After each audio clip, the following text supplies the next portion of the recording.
झाली आहेत, माझ्या पक्षामध्ये बदनामी झाली आहेत, माझ्या पक्षाच्या नेत्याची बदनामी झाली आहे आणि पर्यायानं माझी सुद्धा बदनामी झाली आहे.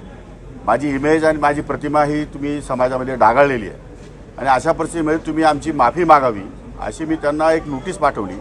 परंतु त्या नोटिसीची त्यांनी कशी खिल्ली उडवली. This video is sponsored by Dadaji Hardware. मीडियासमोर मी हे सांगितलेलं होतं की अशा प्रकारची कुठलीही जंगली रमी मी खेळत नव्हतो, मला खेळता येत नाही.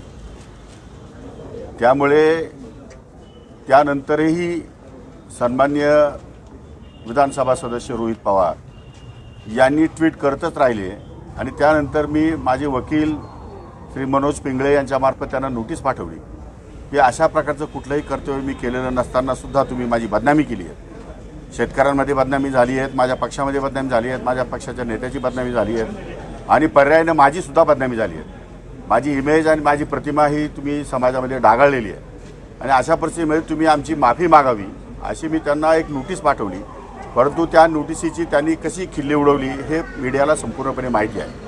मग अशा परिस्थितीमध्ये माझी बाजू मला राखण्यासाठी आणि माझी बाजू लोकांसमोर मांडण्यासाठी मला कोर्टामध्ये फिर्याद करण्याशिवाय पर्याय नव्हता आणि त्यामुळे मी या ठिकाणी कोर्टामध्ये फिर्याद केली. आज फिर्यादी म्हणून माझा जबाब या ठिकाणी माननीय कोर्ट महोदयांनी किंवा न्यायाधीशांनी या ठिकाणी नोंदवलेला आहे.